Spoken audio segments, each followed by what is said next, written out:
Hello everybody, today we are going to learn about lenses, another very crucial aspect to learn about the lights and optics. So what are the lenses? Why do we study them?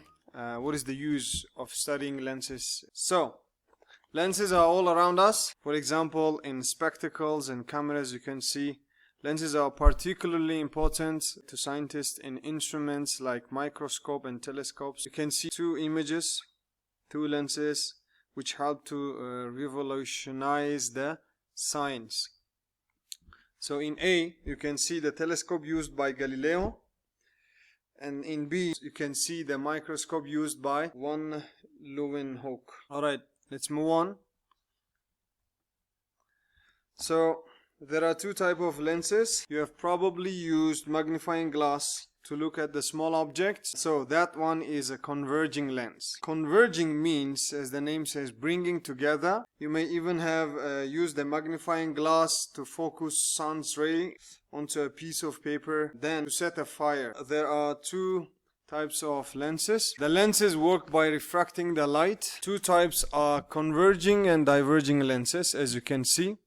Here, this one is the symbol for converging and this one is the symbol for diverging lenses. Now, converging lenses are, as you can see, have usually this shape. They are thinner on the corners and they are fatter in the middle. And the diverging lenses are just the opposite. Alright, let me continue. So let's study more about the converging lenses. As we said before, they are fatter in the middle than the edges. As you can see in the image, there are parallel rays of light coming from left side.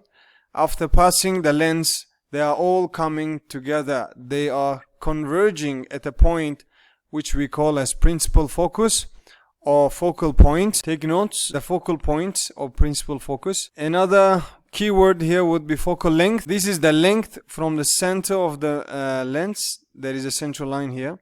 From that point to the focal point. That distance is known as focal length. And focal length of a lens is a very crucial concept to understand. The focal points can be on the both sides. Alright, let's continue. Take note of these two important keywords. First one is principal axis. What is the principal axis? It's the central line passing through the center of the lens perpendicular to its surface. This one. Yeah, we first draw principal line. After we draw the lens, we put the principal axis. That will be our reference. Next one is principal focus or focal point, as I described before. This is the point at which all the lights parallel to the principal axis coming, they will converge after passing through the lens. And then here on the images you can see first condition and inverse of it on the second one. So in second one we can imagine light rays coming from right side will converge on the left side, or the light rays coming to converge at the principal focus after they pass and go to the lens. They should go parallel after passing through the lens. Anyways, let's continue. And let's study more about the converging lenses. So they are fatter lenses, as we said before.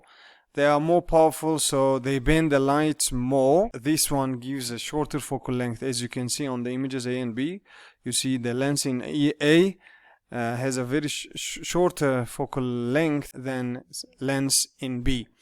Why? The lens in A is fatter here, which means it's more powerful. To continue, alright, on the first image you can see that when the sun's rays are focused on a piece of paper, a tiny image of sun will appear there. So yeah, you can see different images here. On this ones here, for example, you can see the images of candles. Okay, to continue with the forming a real image, check out this image here, in which you can clearly see the setup to produce a real image. So what do we have? A source. In this case it's a bulb, and then there is a lens here and a white paper or board as a screen. On the screen you can see the image of the light bulb inverted. So converging lenses produce or form images which can be projected on a screen. That's the main feature of the converging lens, which makes it unique from other lenses, from other type, which is divergent. So images like this on this screen here, they are the real images. Why? Because they are produced with the light coming from the object themselves. This is one. Number two, they can be projected on the screen. Right. Now let's watch a short video of experiment done by a guy who will explain, who will producing an image, real image on the screen with the candles. It's a beautiful one. Watch that and then come back to check summary here. So in this case, I've placed the thin lens somewhere just past the focal length so that the object is here, and we're going to find where the image forms. So I'm going to move the screen until I think I see an image of the candle. And you can see that at a particular point, the image forms. And because the image forms on the opposite side of the lens as where the object's located, this is referred to as a real image. And it's real because you can put any screen here and it's an actual image that forms. Unlike the previous case where the image formed on the same side of the object and you had to look through the lens in order to see the image. So in this case, you can see that the image formed is inverted and it's also magnified. It's bigger than the object. And if I move the screen at any other location, the image disappears. So it's only at one particular location, as described by the lens equation, when the object is located between the focal point and the radius of curvature. In the final case, we'll see where the image forms when I place the object past 2 focal lengths away or past the radius of curvature of the lens. So here's my thin lens, and I've positioned it just past 2 focal lengths away from the object. And now let's find where the image forms. So currently we don't see any image, we just see a blur. And I'm going to slowly move this towards the lens until I see the image. Now, this image, since it forms on the opposite side of the lens as the object, is still a real image, and it's still inverted. However, as you notice, that the size of the image has been drastically reduced from the size of the object. And this occurs when the object is placed past 2 focal lengths away from the lens. Alright, what did we watch? We have seen that the image can be clearly produced on a screen. That's the magic of converging lenses. Now there are some keywords to describe that image, the property of the image produced by converging lenses. So what are the image properties? They can be either enlarged or diminished. The words are obvious, I guess. What is enlarged? It is when the image has the bigger size than the object, or diminished is just the opposite. Second property to describe the image produced by converging lens is to use the word inverted or upright. So you should know what kind of image it is. Is it inverted or upright? Inverted means upside down. Upright is just same orientation as the object. And lastly, the words real or virtual. These are the last keyword to describe an image. So the images, as we have described and learned before, remember the images can be virtual or real. When do we have real image? When the rays of light go and converge and produce the image themselves. In that case, we have real image. Otherwise, if the refracted or reflected rays do not produce the image, their extension, the virtual rays, produce, then that image would be virtual now. So the image we see on the screen here has these properties. It is inverted, right, as you can see, and it is diminished. By eye you can see that the image is smaller than the object, and it is closer to the lens than the object.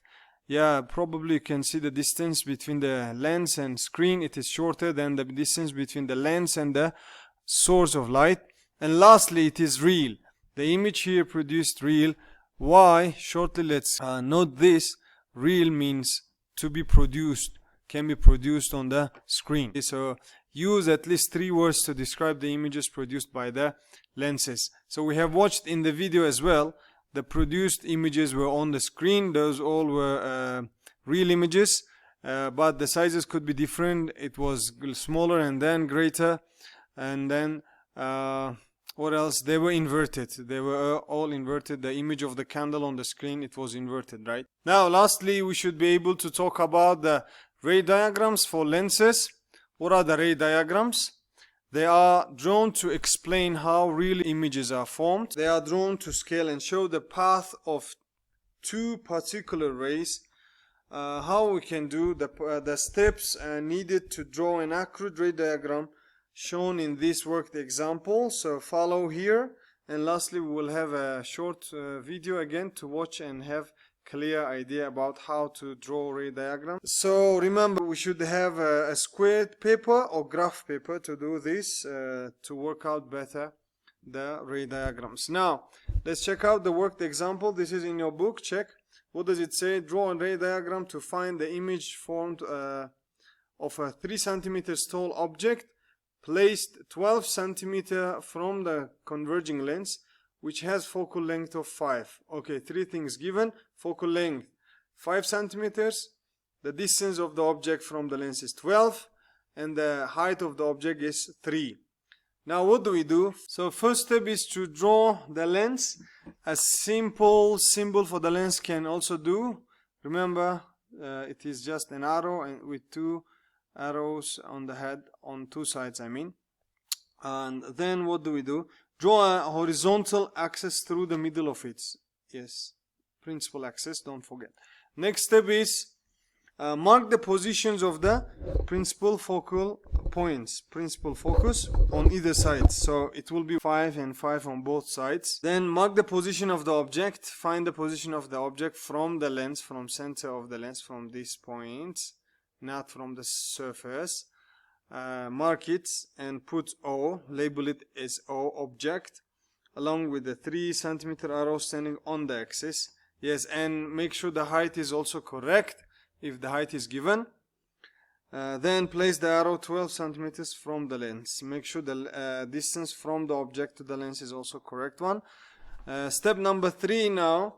Draw ray 1, a straight line from the top of the object arrow which passes undeflected from the center of the lens.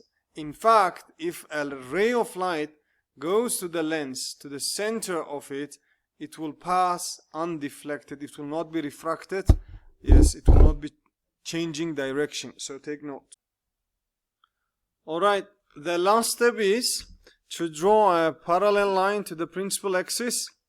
As we know, if the light ray comes parallel to the principal axis, it will pass through focal points on the other side and continue. So for simplicity, we'll say it will be reflected once on this central part. Okay, we will not care about first and then second surfaces. It will just refract from the center of the lens. Alright, so these rays, as you can see, ray 1 will continue, ray 2 will continue.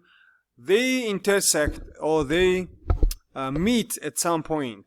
So that point would be the image of the tip of the arrow. So, and then we can draw an upside down arrow here, inverted arrow, and label it as I to show the position of the image now. Okay, so for the points where 2 rays cross, this is the position of the top of the image with an accurately drawn ray diagram. Now you can see that the image is inverted and it is smaller, and that image is real. So to construct a ray diagram like this, draw 2 rays starting from the top of the object. Always do this. There are more ways, but for simplicity we learn only these 2 special rays. One is from top of the object. Objects are also very simple ones, the arrow type. So ray 1 is always unrefracted or undeflected one through the center of the lens. Always make sure you draw a ray through the lens and it continues. And ray 2 parallel to the axis and then refracted through the principal focus. Ray 2 always send it as parallel and refracted through the F. there, when they meet, you can see the distance or point where the image will be formed. Alright, so that's how we construct ray diagrams to find out image for the converging lenses. Next, we are going to watch a short video about how to construct ray diagrams for lenses.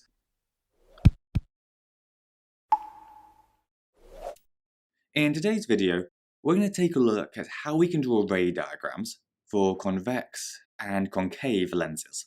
The next thing we need to cover is exactly the same stuff, but this time for convex or converging lenses, which focus light onto a single point. Just like before, the first thing we do is set everything up. So with our lens, our axis, focal points, the object, and the two incident light rays. The only difference so far is that the V-shapes at the end of the lens are the other way around, because this is how we represent convex lenses, which get narrower towards the ends. The ray passing through the middle of the lens won't be refracted at all, and will just continue straight on. The parallel ray, though, will be refracted so that it passes through the focal point on the other side of the lens, and then carries on going. And now that we've drawn all of the rays, we just need to find the spot where they cross, which is down here. So this is the beak of our chicken, and we draw it in again. Again, you'll likely need to comment on the image. In this case, the image is real, because these rays are both real. It's inverted, which just means upside down, and it's smaller than the object. Bear in mind that in your exam, you won't be given a complex object like our chicken. Instead, you'll normally be given something simple, like an arrow. And just make sure that you always draw your rays from the very top of the arrow, like we have here, to make sure that you get all the marks. Now, ray diagrams for convex lenses won't always look like this. It's only because our object here is more than 2 times the focal distance away from the lens. If our object was at 2 times the focal distance exactly, then the image would still be real and inverted, but it would be exactly the same size. Or if it was between f and 2f, then it would be real, inverted, and larger than the object. The weird one is that if the object is between the focal point and the lens itself, then the refracted rays won't ever meet. So to find our image, we have to trace them backwards using virtual rays. Then we find the point where they meet and draw our image. In these cases, the images will be virtual, upright, and larger than the object. For lenses. Anyways, that's everything. Alright, so I hope you enjoyed the video by Cognito. As you could see, it shows clearly how to construct ray diagrams. I hope the concept for today is clear. We have learned about the lenses. What are the lenses? They are a very crucial part of our life, right? Every and each of us here uses the lenses in one or another way. You have phones. They have cameras, so they have lenses. Or you have laptops, they also can have cameras, lenses again. We use microscopes, telescopes, other instruments like projectors and so on. Glasses, some of us use glasses, right, spectacles, so they have also lenses. That's it. I hope you have learned a lot today. We shall continue with the lenses again. So to reinforce your learning, make sure you answer questions 24, 25 here, and then exam style questions, question number 4 from your book. And if you have some more time, make sure you check the past paper questions I'm showing here. They are easy ones, 1, and past paper question 2 and 3 here, and 4. So that's it. Today's lesson is over. Have a great time. Enjoy learning physics. Bye bye.